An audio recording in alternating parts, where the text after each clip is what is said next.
Ok, gracias, Carlos. Muy buenos días, mi nombre es Marina Pérez. Vamos a empezar con la definición de la justicia ambiental. El Estado de California define la justicia ambiental como el trato justo de individuos de todas las razas, culturas y niveles de ingresos cuando se trata de desarrollar, adoptar, implementar y aplicar las leyes, reglamentaciones y principios ambientales. Código de Gobierno, sección 65040.12. In 2019, Assembly Bill 1628 En amended 2018 se enmendó la definición de justicia ambiental para reflejar lenguaje que indicara la importancia de fomentar la participación plena de comunidades de injusticia ambiental afectadas por la contaminación en todas las fases de la decisión de usos de suelo. Un elemento clave de la participación de las comunidades es el acceso al idioma, el proporcionar servicios de interpretación a todo y toda californiana en el idioma que hablan. Es esa ley.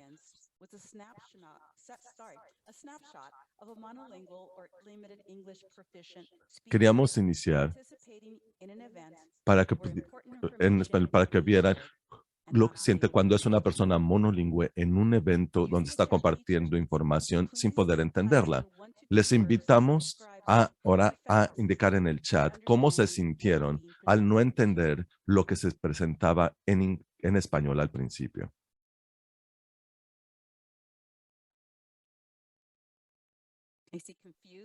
Veo que están indicados confundido, perdido, confundido, frustrado, excluido. ¿Algún otro descriptor? Difícil.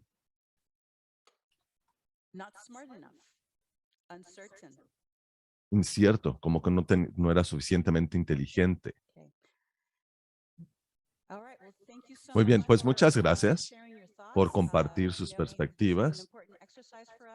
Este es un ejercicio importante para nosotros. Queríamos resaltar la importancia de vigilar que siempre tengamos muy presente el brindar interpretación en otros idiomas para comunicarnos con nuestras comunidades. Es de gran importancia para nosotros el tema, por lo que apreciamos su participación en este breve ejercicio. Y bien, ¿qué fue lo que leí en español? Esto fue lo que dije. Buenos días, yo soy Marina Pérez. Vamos a iniciar con la definición de justicia ambiental. El Estado de California define la justicia ambiental como el trato justo y la participación plena de personas de toda raza, cultura, niveles de ingreso y origen nacional en el desarrollo, adopción, implementación y cumplimiento de leyes, normas y políticas ambientales. Código 650. 40.12 del Código Gubernamental. Gracias por haber participado en este ejercicio. Y ahora seguimos con las autopresentaciones. Soy Marina Pérez, soy administradora de programas en la Oficina de Participación Pública de la Junta de Recursos Hídricos del Estado de California y voy a moderar esta sesión para Cattleman City. Me gustaría iniciar brindando algunos antecedentes sobre Marisela Mares-Alatorre. Marisela es madre de 2 hijos y residente de Cattleman City, California, por mucho tiempo, una comunidad agrícola en el Valle de San Joaquín. Es organizadora comunitaria y hace abogacía en política en Green Action for Health and Environmental Justice y coordinadora por el Pueblo para el Aire y Agua Limpia de Cattleman City.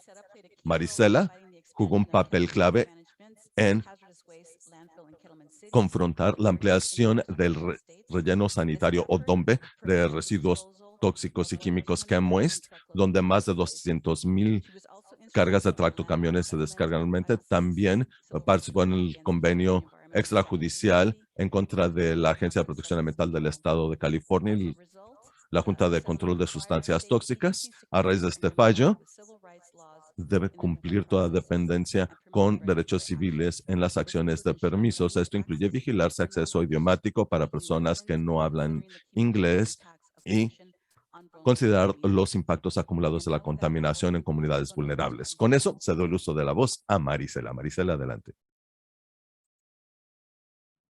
Buenos días a todos. Mi nombre otra vez es Marisela Mares-Alatorre. Estoy aquí para hablar con ustedes sobre la contaminación y el perjuicio, sobre la justicia ambiental, el cambio climático, el racismo, la salud y los derechos civiles. trabajo por Acción Verde para la Salud y Justicia Ambiental. Y gracias por tenerme aquí ahora. Again, we just wanted to share a little bit De nuevo, about solo queríamos compartir un poco sobre qué se siente cuando se les habla en un idioma que desconocen. Yo tuve una experiencia hace solo un par de días en el condado de Kern. Acudí a una reunión de alcance para una propuesta de cambio de permiso para su relleno sanitario de residuos peligrosos, uno de solo dos en todo el estado de California. Y presentaron un muy buen borrador de informe de manifiesto de impacto ambiental, pero para las personas monolingües en español estaba enterrado el resumen en la página 98. Entonces, si querían saber cómo recibir una traducción del material o a dónde acudir para tener traducción en la reunión, tendrían que haber leído 98 páginas antes de llegar las instrucciones. Así que falta mucho por hacer en acceso en idiomas, a otros idiomas, y gracias por permitirnos ilustrar lo que se siente. Sé que alguien mencionó que les hacía sentir como que no eran listos o inteligentes, y ese es un sentimiento muy válido. Creo que mucha gente se desalienta de participar en reuniones públicas cuando consideran que no pueden aportar nada. Así que de nuevo, buenos días. Y creo que Marina va a presentar a mi colaborador Bradley Angel. Sí, perdón, Marisela. Creo que sería mejor que usted lo presente. Mil disculpas, yo anticipaba que estaba Miguel con nosotros, pero Bradley es el director ejecutivo de Acción Verde. Bradley, le invito a autopresentarse un poquito más, si fuera tan amable. Sí, muchas gracias. Buenos días. Good morning. De nuevo, soy Bradley Angel, director ejecutivo de Acción Verde para la Salud y la Justicia Ambiental. Y les hablaré un poquito de cómo fundamos esta organización de Acción Verde. Iniciamos a fines de 1997, pero obviamente previo a ello, estábamos trabajando con líderes comunitarios en su creación y para participar. Y antes de Acción Verde para la Salud y la Justicia Ambiental, trabajé para un grupo ambiental nacional. De hecho, comencé a trabajar con la gente de Kettleman City desde, creo que fue como 1988. Así que tengo lazos de muchos años con la comunidad de Maricel y lo podremos platicar más en unos minutos. Bien, gracias, Bradley. Perdón, Marina. Voy a compartir mi pantalla, si me lo permiten.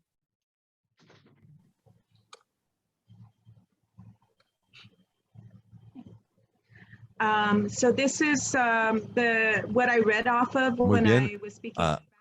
Cuando estaba hablando en español, esto es todo lo que estaba leyendo.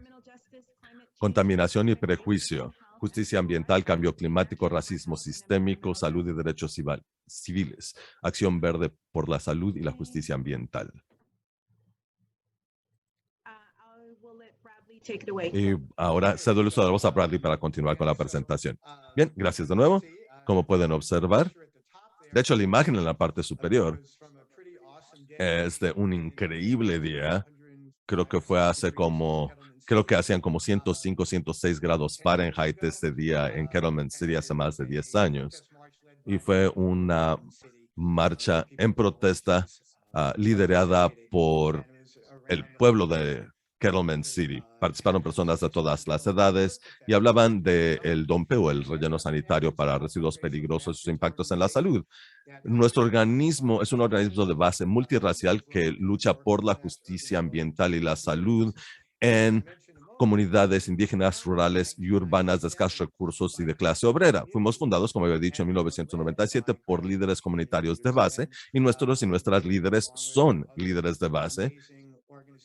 Y nos sumamos con otras increíbles organizaciones en el estado, en la región y en el país para estar al frente del movimiento de justicia ambiental. Llevamos ya más de casi un cuarto de siglo en esta labor. Siguiente, por favor.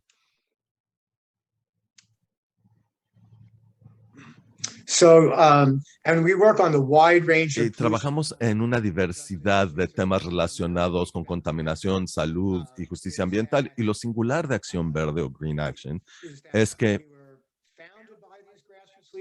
Fuimos fundados por estos líderes de base en las distintas comunidades, por ejemplo, de Richmond y el oeste de Oakland y el pueblo, Kettleman City, madres de Mojave, los mayores del pueblo Mojave, del subcentro de Los Ángeles, y apoyamos sus luchas locales, pero también trabajamos juntos en estas diversas comunidades en conjunto para confrontar la contaminación y el prejuicio, no solo por parte de la industria, sino también en políticas y prácticas gubernamentales para lograr cambios sistémicos, y es lo que hemos estado haciendo con nuestros socios en la comunidad por 2 décadas y media ya. Siguiente, por favor. Bien, como mencionaba, previo a que se creara Acción Verde, trabajaba con un gran grupo ambiental nacional, y en el país, un servidor y mis colegas les ayudamos a diversificar a su organización y trabajar de manera más respetuosa con las comunidades, ayudar a preparar sus relaciones con las comunidades indígenas y los pueblos indígenas. Y eso funcionó muy bien durante una década, hasta que una organización internacional decidió que trabajar o luchar contra el racismo ambiental y trabajar a nivel comunitario no tenía nada que ver con proteger nuestro planeta. Y yo estoy en total desacuerdo con eso. Y la culminación de esto, como algunos de ustedes posiblemente sepan, fue una de las mayores luchas en pro de la justicia ambiental. Fue el esfuerzo de los Cupapá y los indios del Río Colorado para impedir un residuo nuclear en un lugar precioso en el desierto Mojave, conocido como el Valle Ward, sobre un acuífero cercano al Río Colorado y en terrenos indígenas sumamente sagrados. El grupo con el que trabajé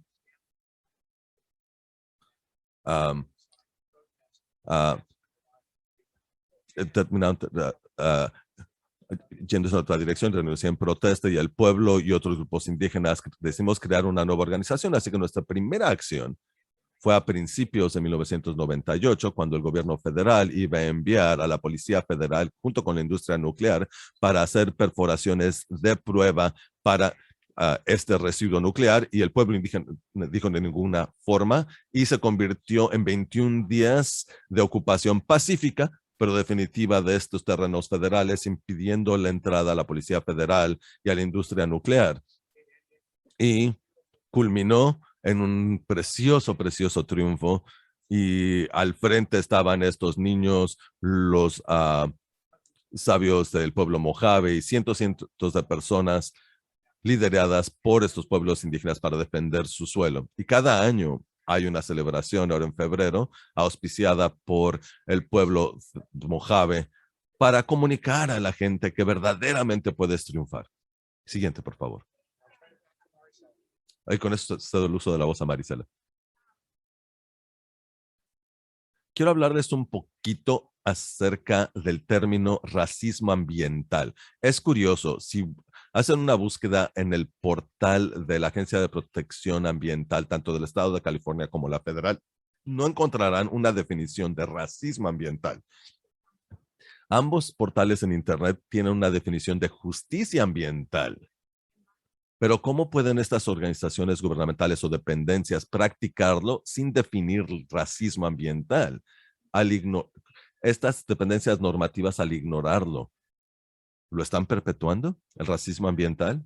¿Y qué es el racismo ambiental desde la perspectiva de la comunidad? Es cuando el gobierno fracasa en hacer cumplir normas ambientales o proteger la salud de residentes en comunidades obreras de escasos recursos de tez de color ante sitios contaminados e industrias contaminantes, y cuando las comunidades de tez de color son en donde de manera intencional y desproporcionada se instalan proyectos contaminantes y nocivos, por ejemplo, incineradores de residuos peligrosos y otras industrias. Por ejemplo, en California, ambos rellenos o dumpes de residuos peligrosos se ubican en comunidades agrícolas latinas de habla hispana, y se les permite operar con permisos caducos que se expidieron a través de procesos racialmente discriminatorios, y los sitios contaminados por residuos radioactivos y tóxicos no se sanean en estas comunidades. Es un muy buen ejemplo del racismo ambiental. Y un ejemplo perfecto es el informe Cerrell de 1984, comisionado por la Autoridad de Residuos del Estado de California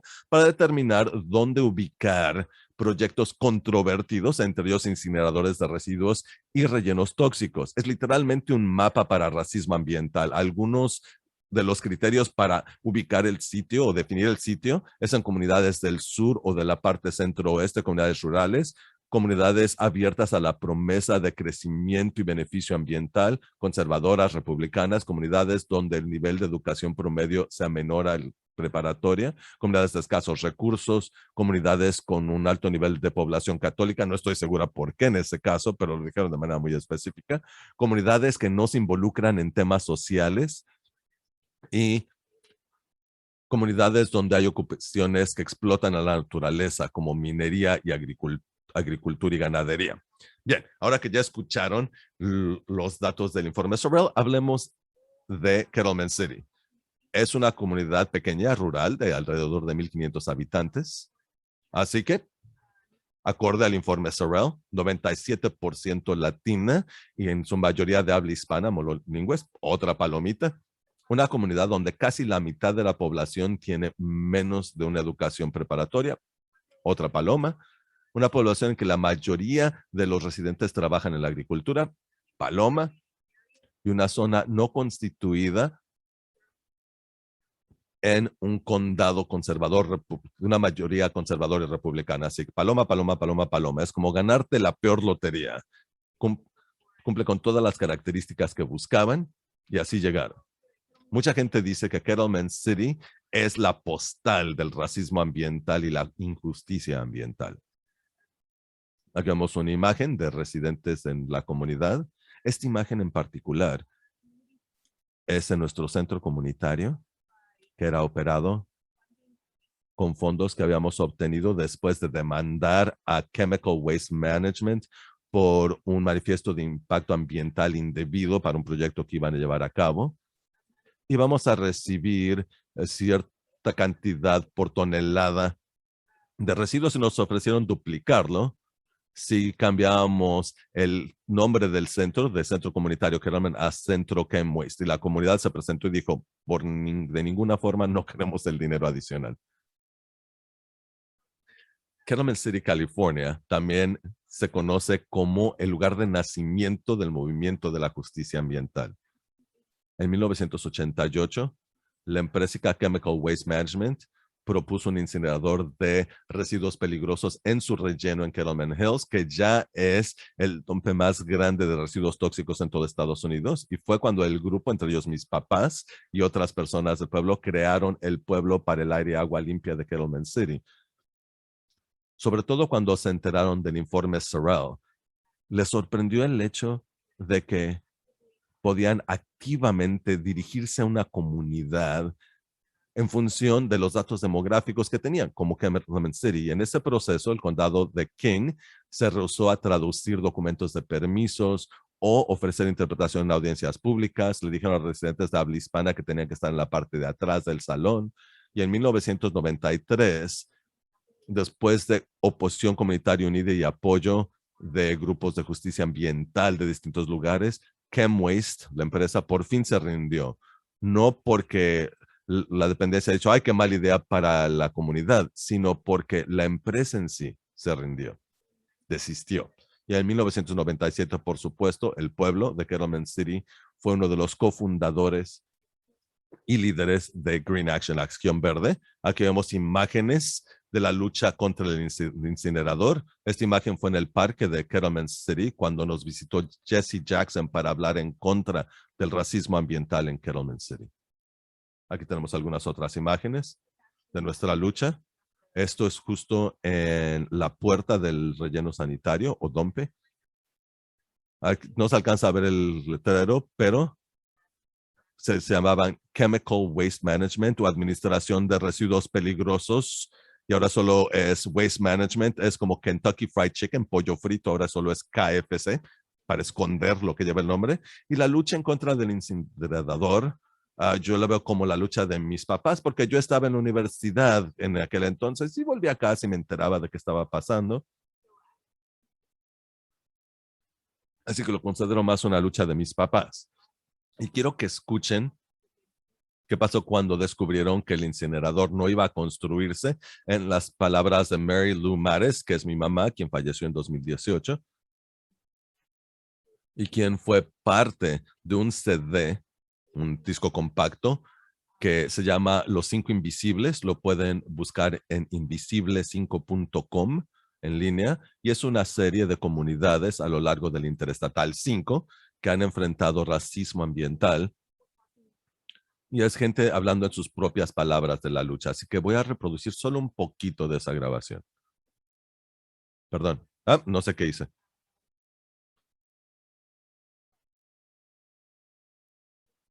Bueno, era una muy buena grabación, pero no sé cómo regresar.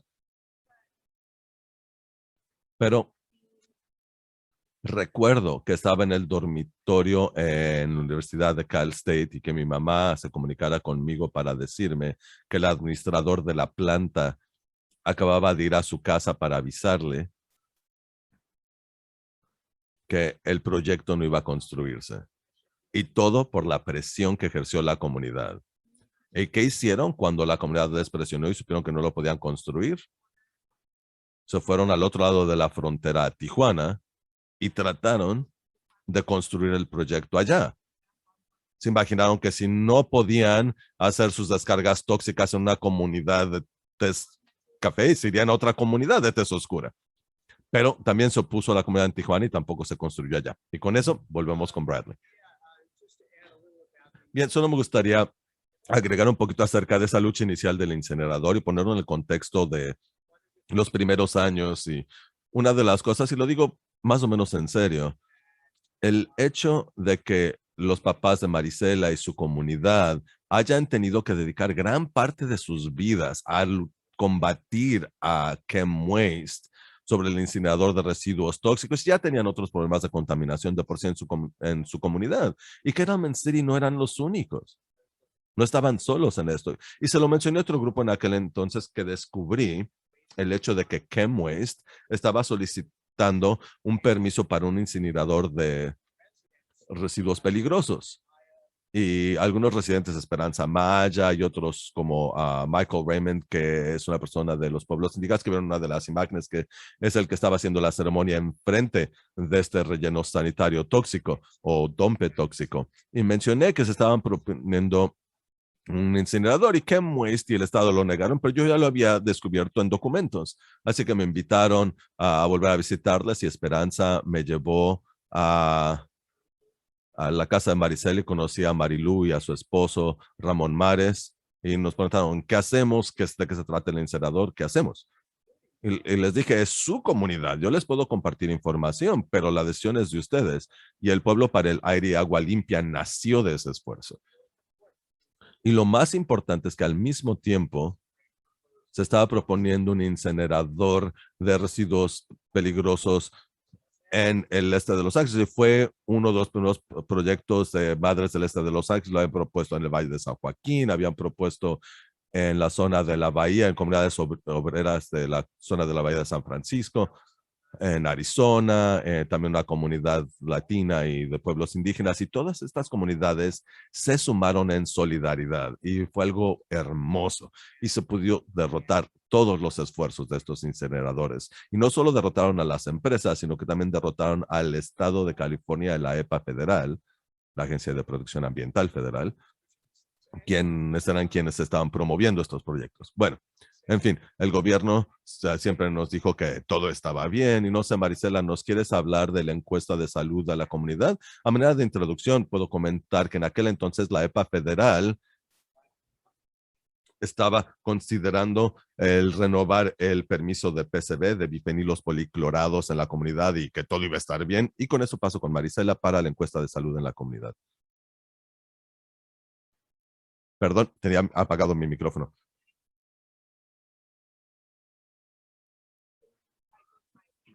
Como les había dicho, yo pensé que la lucha por el incinerador era la lucha de mis papás. Regresé de universidad, tuve a mi hijo Miguel, que hoy es también mi colega, y lamentablemente no nos pudo acompañar de hoy. Está muy enfermo. Su compañero de cuarto tiene COVID, así que estamos cruzando los dedos de que no sea su caso, pero está bastante enfermo. Pero entonces regresé, empecé a criar aquí a mi familia en Kettleman City y todo iba bien. Habíamos derrotado al incinerador. ¿Qué más podía salir mal? Y entonces nos enteramos que querían ampliar el relleno sanitario o DOMPE, de nuevo el más grande en el occidente de Estados Unidos para residuos peligrosos. Querían casi triplicar sus dimensiones. Y por cierto tiempo la gente ya nos había dicho que se sentían mal, que había mucha asma, muchos casos de cáncer, otros problemas pulmonares. Y nos preguntamos, si toda esta gente se está enfermando, ¿qué lo está ocasionando? ¿Qué está pasando? Hay que investigarlo antes de que les den un permiso para agregar incluso más contaminación. Así que fuimos de puerta en puerta para realizar una encuesta de salud no científica. Y de nuevo anticipábamos que iba a haber muchos casos de asma o cáncer. Pero lo que descubrimos es que en un periodo de 14 meses, 13 niños nacieron con defectos congénitos y de esos 13, 15 tenían paladares hendidos. La tasa de paladar hendido es 1 por 1000 nacimientos. Y tratándose de una comunidad de 1,500 habitantes, tener 5 nacimientos con paladares hendidos en un solo año era una alerta roja. Y de estos niños, 3 de ellos fallecieron además. Así que fue algo sumamente serio y empezamos a hacer ruido, empezamos a pedir al condado investigarlo. Ellos estaban a cargo del proceso de la ley de calidad ambiental del estado para aprobar el permiso para la ampliación, por lo que consideramos que era importante reconocer que algo estaba ocurriendo en la comunidad. Y no estuvieron dispuestos a investigar al principio. Dijeron que estos niños no habían nacido en Kettleman City. Por supuesto que no nacieron en Kettleman City. No tenemos un hospital. Así que todos estos niños nacen en Hanford a 40 millas de distancia. Hay algunas personas que lamentablemente terminan dando a luz en la carretera 41 porque no alcanzan a llegar al hospital. Para los niños no nacen en nuestro poblado. Así que nos dijeron que estábamos mintiendo, que estábamos obteniendo fotos de bebés del internet. Esta bebé se llama América y ella es su mamá y es una de las bebés que lamentablemente falleció. Y no fue nada inventado, fueron bebés que sufrieron esto en Kettleman City. Comenzamos a cobrar atención de los medios y el entonces gobernador Arnold Schwarzenegger por fin ordenó una investigación al tema de los defectos, en el tema de los defectos congénitos en Kettleman City. Fue un cuestionario de 18 páginas que hicieron a las mamás. No hubo monitoreo biológico, nunca se tomaron muestras de tejido, de sangre, nada por el estilo.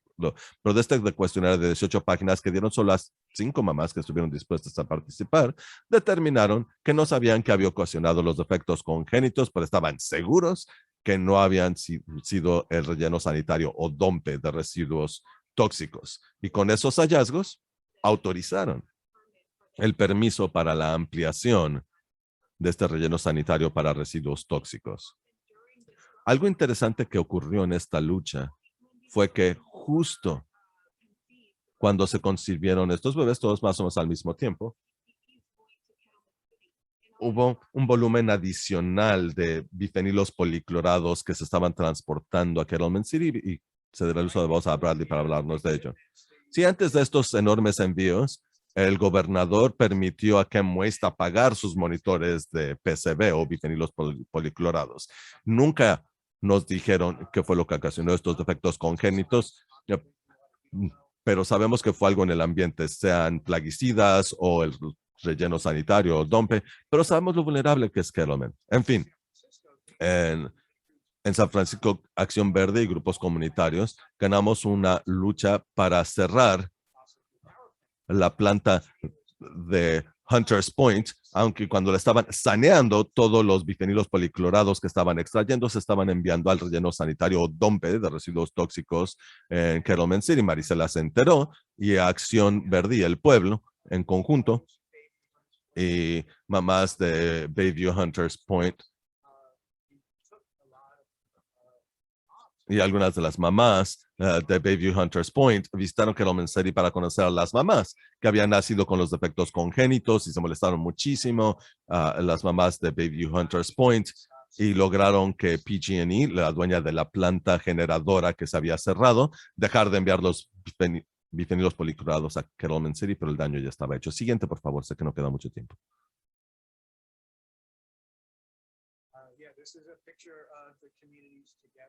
Esta es una imagen de las dos comunidades juntas en un parque en Cattleman City. Dice Bayview Hunters Point y Cattleman City unidos por la justicia. Bien, tristemente,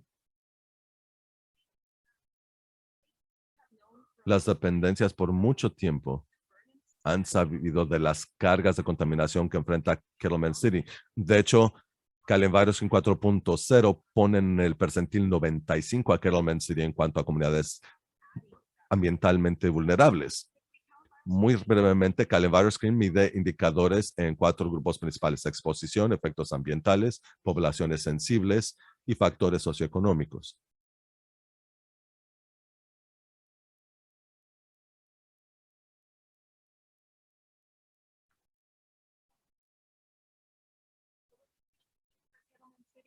¿Y eso qué significa para Cattleman City?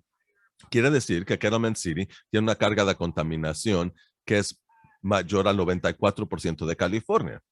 Y en esta tabla vemos las distintas exposiciones, factores ambientales, factores en salud.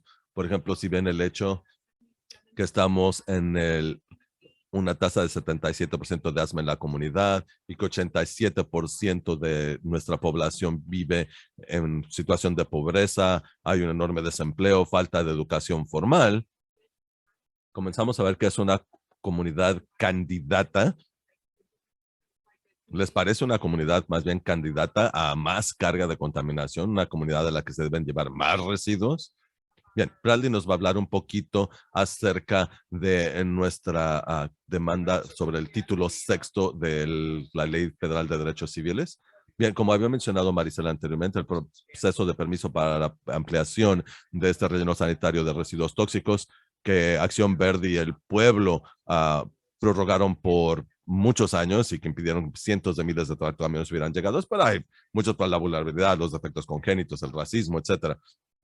Y cuando el informe de impacto ambiental se inició por parte del condado con el apoyo del Departamento de Control de Sustancias Tóxicas y de CALEPA, se rehusaron a traducirlo al idioma que habla la mayoría de la población y llevar a cabo las audiencias en la comunidad. Y cuando había una audiencia en Hanford, era un campamento armado de policía, todo se presentaba en inglés. Y como ven esta diapositiva, el Departamento de Control de Sustancias Tóxicas utilizó un proceso racista y solo en inglés con perros policías y intimidación de la policía. Y cuando estaba a punto de iniciar la audiencia de planeación, estaba sentado yo junto a Miguel y también el papá de Marisela, Ramón, quien es ciudadano de Estados Unidos. Él es Ramón. Y Ken West había enviado a muchos trabajadores de otras ciudades. Estaba difícil, nos dimos cuenta que no había interpretación y yo me levanté y dije, ¿cómo va a entender el señor Mares que solo habla español? Y me dijeron, bueno, le vamos a dar los mismos 5 minutos. Pero necesitamos traducción. Y dijeron, bueno, entonces solo le daremos 2 minutos y medio para que pueda tener la traducción. Y nos quejamos y 8 policías de manera violenta sacaron al señor Mares de la sala. Una violación enorme de las leyes de derechos civiles y de acceso a idiomas. Así que lo confrontamos, por lo que presentamos una querella en materia de derechos civiles en contra de CALEPA y de TSC.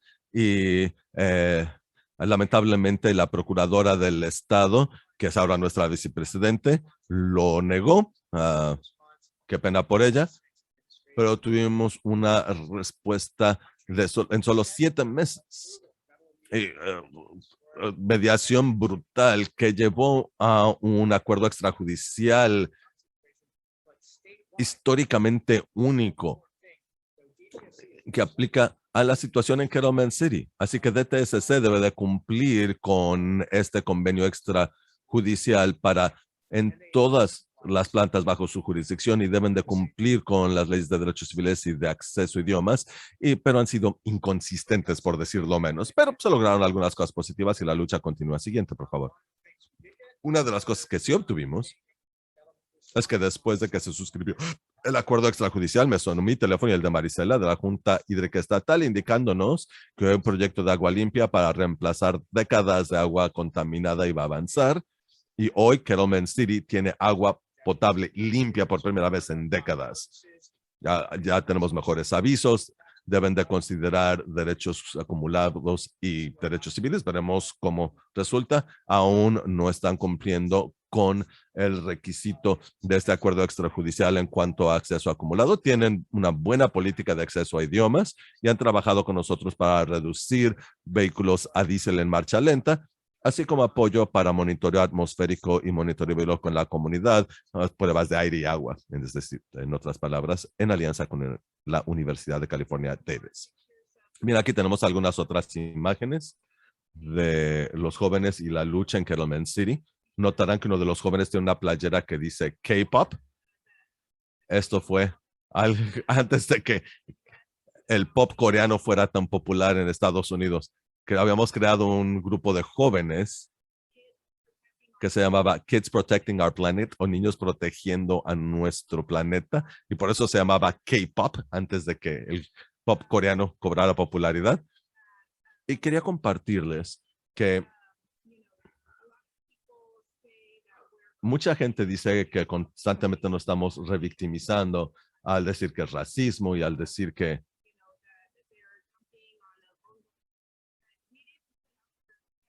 estamos vulnerando a las comunidades y no tratamos de hacerlo. Esta es una lucha que ha abarcado 3 generaciones. Participaron mis papás, participo yo y ahora mi hijo también comenzó a participar desde joven y ahora trabaja para Acción Verde también y hace organización comunitaria. Quería compartirles estas imágenes. La primera es en San Francisco con Ariane Harrison, la hija de Marie Harrison, muy buena amiga y colaboradora en Acción Verde, quien ya no está con nosotros. La segunda imagen es mi hija Salma y algunos amigos en una marcha por la justicia ambiental. Y esta tercera imagen es de mi hijo Miguel en su primera marcha de protesta en 1995. Él le dice a la gente que aprendió a caminar con una pancarta en la mano. Y ahí está el comprobante de ello. Tenemos algunas imágenes en distintos mítines y distintos proyectos en los que hemos trabajado. Incluimos nuestra hortaliza comunitaria en Kettleman City, nuestra labor de abogacía en la comunidad.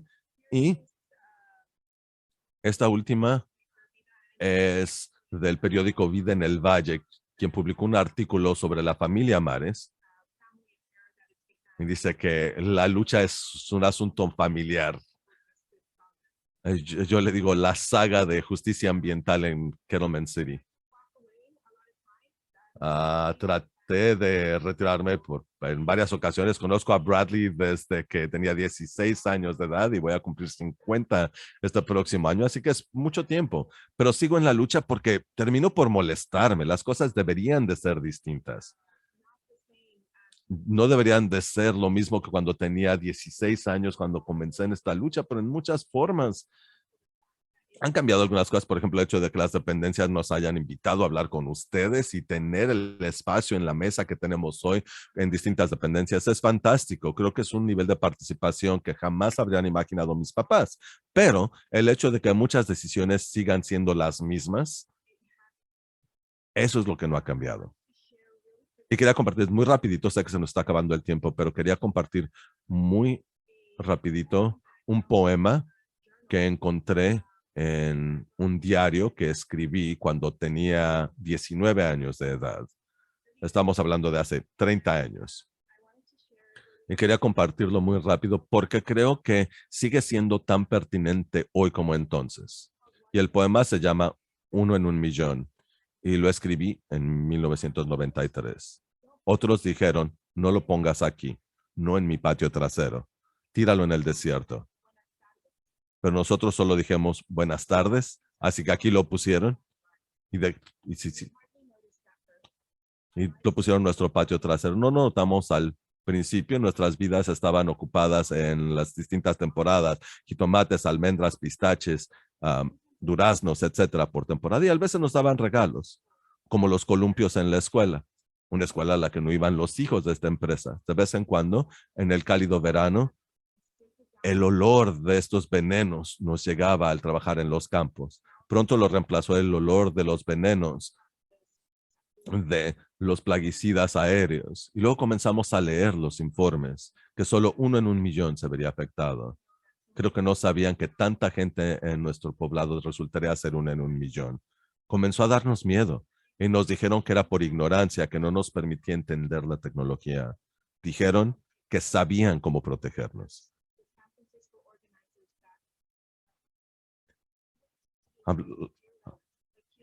Nos acusaron de solamente querer dinero. Nos dijeron que si hablábamos español teníamos que estar en la parte de atrás de la sala. Nos echaron la culpa por ser pobres, por trabajar en los campos, por vivir en un lugar contaminado, por existir. El otro día vi a uno de los trajeados que llegaron a nuestro pueblo, un pueblo en el que él no vive, y le ofrecí una manzana. Le dije, señor, cómase la manzana, sacada del árbol de mi patio trasero. Y no se preocupe, solo hay una probabilidad de 1 en 1.000.000 de que esté contaminada. Gracias. Creo que lo mismo que sentí en aquel entonces, hace tanto tiempo, sigue estando igual.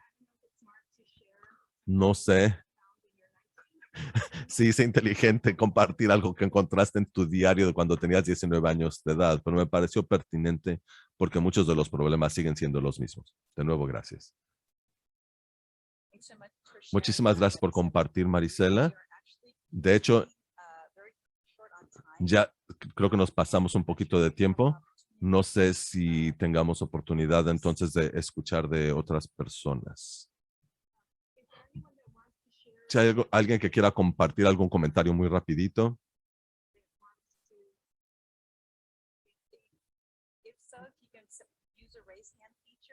De hecho, de ser así, levanten la mano para cederles el uso de la voz. José, adelante. ¿Puede abrir su micrófono? Ahora sí. Bien, muchísimas gracias. Es una locura. Una locura. Estoy súper molesto al escuchar todo esto. Hay tantos problemas históricos, pero el comentario que quería compartir es que trabajo en control del tabaquismo y nos enfocamos en justicia ambiental y veo tantos paralelos con lo que ha hecho la industria tabacalera y lo que están haciendo estas empresas contaminantes en nuestros patios traseros. Es lo mismo, es el mismo plan de juego, el mismo manual, lo cual me preocupa y les agradezco a todos y todas por sus presentaciones. En este momento me siento abrumado, pero gracias. La pregunta que tengo es, ¿cómo podemos vincular todos estos temas? ¿Cómo podemos sumarnos? Porque veo que hay tanta intersección entre lo que está ocurriendo y las injusticias ambientales que están ocurriendo, no solo en el estado, sino en todo Estados Unidos. Somos blanco específico. Y cuando digo somos, me refiero a personas de tez de color y personas de escasos recursos y en poblaciones rurales. Somos blanco de todas estas instituciones. Lo dejo hasta ahí, perdón, pero ahorita sí tengo las emociones a flor de piel. Bien, gracias por compartir, José. Lamentablemente, tenemos que cerrar y volver a la sesión principal. Marisela, Bradley, nos quieren compartir por lo menos cómo comunicarse con ustedes. ¿Tienen algún comentario, duda posterior? Sí, pueden comunicarse con nosotros.